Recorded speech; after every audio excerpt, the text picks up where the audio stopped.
जल भुन गई। सभी रानियों ने आपस में विचार किया कि नई रानी तो पहले ही राजा की बहुत प्रिय है, वो अपना अधिकतर समय उसी के साथ बिताते हैं। बच्चा होने के बाद तो उसका और अधिक ध्यान रखा जाएगा। राजा उस कुल्टा को ही अपनी पटरानी बना लेंगे, हम सभी का तो वर्चस्व ही खत्म हो जाएगा। नई रानी हमारे साथ दासियों जैसा व्यवहार करेंगी। नहीं नहीं, हम ऐसा कदापि नहीं होने देंगी। वो सभी सलाह मशवरा करके नई रानी को क्षति पहुंचाने की अलग अलग युक्तियां सोचने लग जाती हैं। परंतु बड़ी रानियों का कोई भी प्रयास सफल नहीं हो पा रहा था, क्योंकि नई रानी राजलक्ष्मी उन्हें कभी अकेले नहीं मिलती। कभी राजा के आदेश अनुसार कुलगुरु उन्हें कथा सुनाते मिलते, तो कभी उनकी दासियां उनके साथ होती। कभी प्रजा के लोग उन्हें घेरे रहते, तो कभी खुद राजा ही उनके साथ होते। ऐसे में रानियों को कभी अपने मकसद को अंजाम देने का मौका ही नहीं मिला। इसी तरह समय बीत रहा था। रानी राजलक्ष्मी का गर्भावस्था का समय लगभग पूरा होने को आया था, पर फिर एक दिन राज्य की सीमा पर विद्रोहियों ने आक्रमण कर दिया। शत्रुओं से निपटने के लिए राजा जय सिंह को अपनी सेना सहित राजमहल छोड़कर राज्य की सीमा पर जाना पड़ा। बड़ी रानियों को तो जैसे सुनहरा अवसर मिल गया था। वे छोटी रानी को ऐसी दवाई देने लग गई जिससे रानी राजलक्ष्मी के गर्भ को क्षति पहुंचे,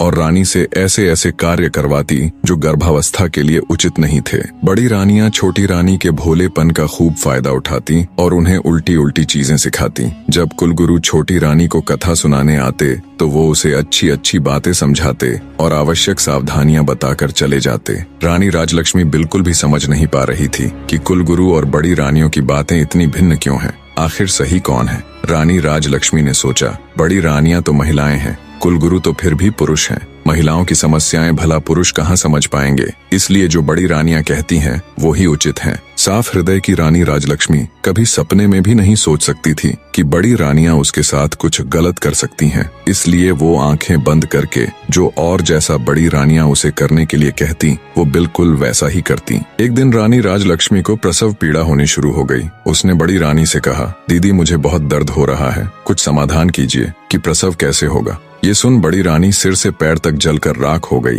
उसने विचार किया, इसका अभी से इतना ध्यान रखा जाता है, बच्चा होने के बाद तो पता नहीं इसे और कितना आदर सम्मान मिलेगा। छोटी रानी को मदद मांगते देख उसके मन में तरह तरह के षड्यंत्र चल रहे थे। फिर कुछ सोचकर उसने छोटी रानी को दिलासा देते हुए कहा, तुम बिल्कुल भी चिंता मत करो, मैं दाई अम्मा को अभी बुलाकर लाती हूँ। तब तक सामने की दीवार को पकड़कर खड़ी हो जाओ, इससे तुम्हें आराम मिलेगा और प्रसव भी ठीक से हो जाएगा। बेचारी छोटी रानी को प्रसव के बारे में कुछ भी नहीं पता था। जैसा उसे बड़ी रानी ने बताया वो वैसे ही खड़ी हो गई। गर्भवती रानी दीवार के सहारे खड़ी प्रसव पीड़ा से कराह रही थी। जब उसकी पीड़ा असहनीय हो गई तो वो वहीं दीवार को पकड़कर बैठ गई और जोर जोर से चिल्लाने लगी, लेकिन उस